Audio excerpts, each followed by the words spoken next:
Hello. So in this video, we're going to talk about the poetry of Tukaram. He was a 17th century Bakhti poet. I'm reading his work out of the Norton Anthology of World Literature. So as always with the Norton, there's a fairly small selection of Tukaram's poems, but he was quite a prolific poet. According to the Norton editors, he wrote about 4,600 poems, lyric poems primarily. And Tukaram was devoted to a deity named Vitthala, who was a local manifestation, according to the Norton again, of Vishnu in Dehu, which is in Western India. So that's where Tukaram was from. He was from Western India. And Vitthala was the particular deity that he worshipped.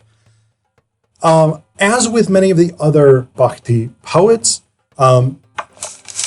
particularly somebody like Kabir, there's a big focus on daily life, particularly daily life in rural communities, and how that reflects these religious, theological, spiritual ideas, values, principles, practices, etc. So one poem of Tukaram's that really reflects this is The Harvest. So it goes like this. The field has ripened, watch its four corners, the grain is ready for harvest, but you mustn't stop working. Guard it, don't fall asleep, don't take it easy, the crop's still standing on the ground. Put a stone in your sling, the force of your shot, your shouting and shooing will scatter all the flocks of birds. Light a fire, keep awake, keep changing places. When your head rolls, you won't have your strength, your wits. Give generously from the threshing floor, make the world happy. When the grain's piled up, pay your taxes, give everyone his share. Tuka says that's the moment when there's nothing left to be done. What's ours is in our hands, and the chaff and husks have been thrown away. So I think this is actually quite a good sort of agrarian poem, but there's a clear parallel, I think, between the agrarian need to protect one's crops, protect one's grains, to ensure that birds don't eat it, etc., with spiritual life, right? Maintain your awareness of your devotion, the rituals that you need to do, whatever it is for your beliefs. Maintain your spiritual vigilance. Parallels with maintain the vigilance of guarding your fields against ruin, right? So you maintain your spirit, you maintain your religious self in the same way that as a farmer you would maintain your crops. There's a parallel idea here, right? When we get to things like light a fire, keep awake, keep changing places, when your head rolls, you won't have your strength, your wits. That idea of keeping awake is really, really common, right, in devotional poetry, in theology. It's this sort of common analogy for maintaining, for making sure that you are living properly according to the values of your religion. And so we get, again, that comparison between what the people of this agrarian society that Tukaram comes from would know with the moral lesson that he's teaching them. We get the same kind of thing actually in the poem The Rich Farmer, but the focus is different because the focus is on the hypocrisy of the wealthy, and especially on this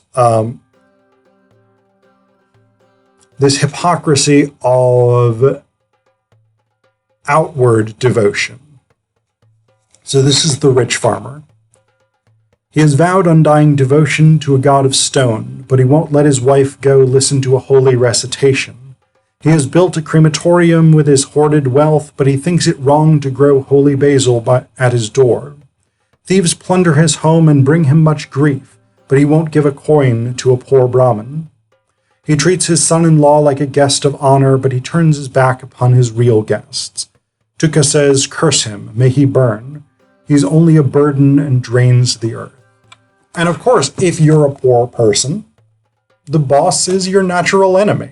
The owner, the rich person who owns the farm, whatever it is, if you're an agricultural worker, the person who owns the factory, if you're a factory worker, the president of Penn State, if you're me, etc., etc. These are your natural class enemies. And so Tukaram aligns the values, the positive values of religious devotion, of proper moral conduct, against the actions of the rich farmer.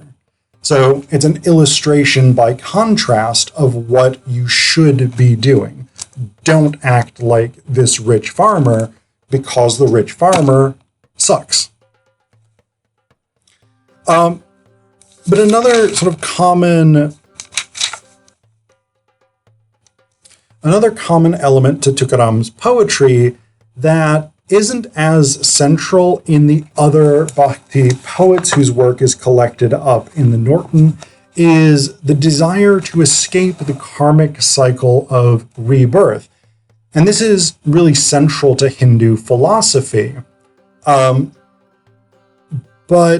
Tukaram repeatedly has poems in which the poet persona asks Vitthala to, or sort of aligns Vitthala with escaping from this karmic cycle of rebirth over and over and over again.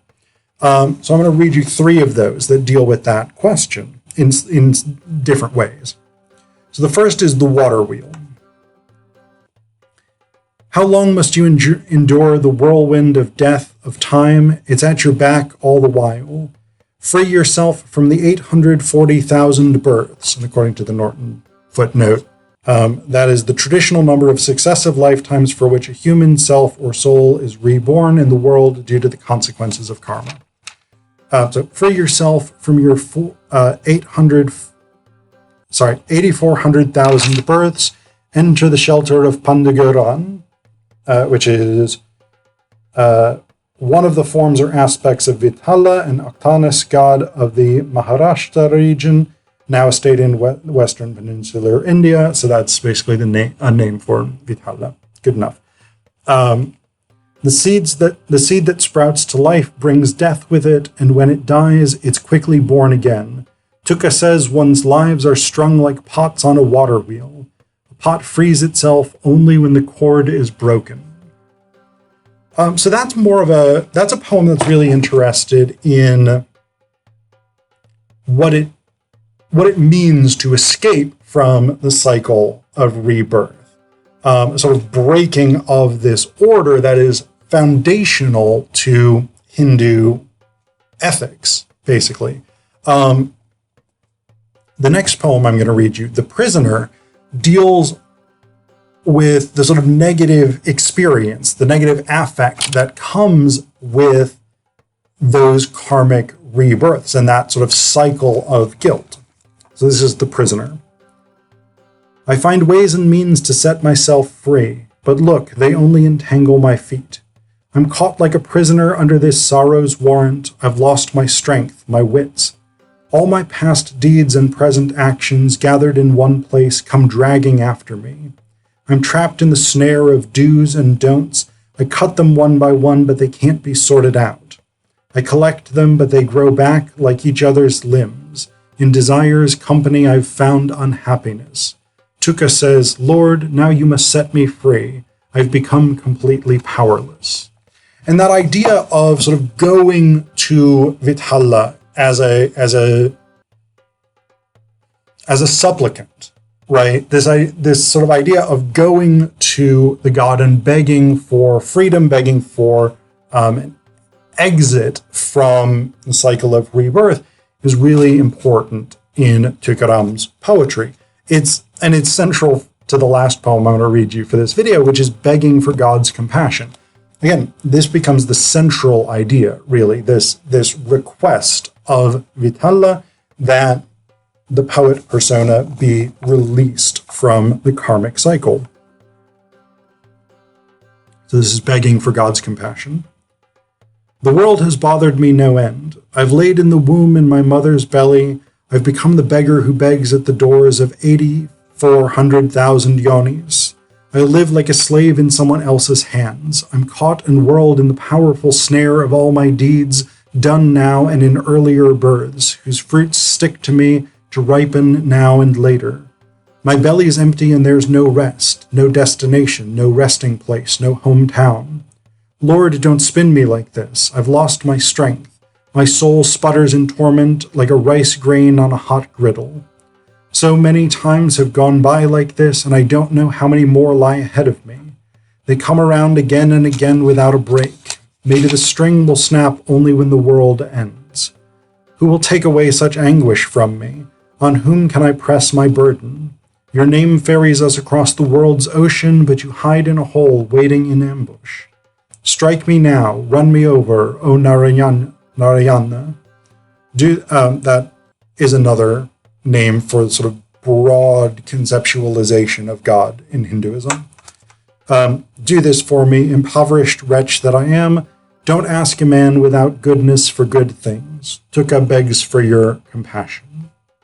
So again, this idea of desire to escape the cycle of karmic rebirth is very much a challenge to Orthodox Hinduism, which, as I understand it, holds that the only way to escape the cycle of rebirth is to build up enough karma that you eventually escape the cycle, right? So Tukaram definitely is challenging those elements of Orthodox Hinduism in very much in this Bhakti tradition.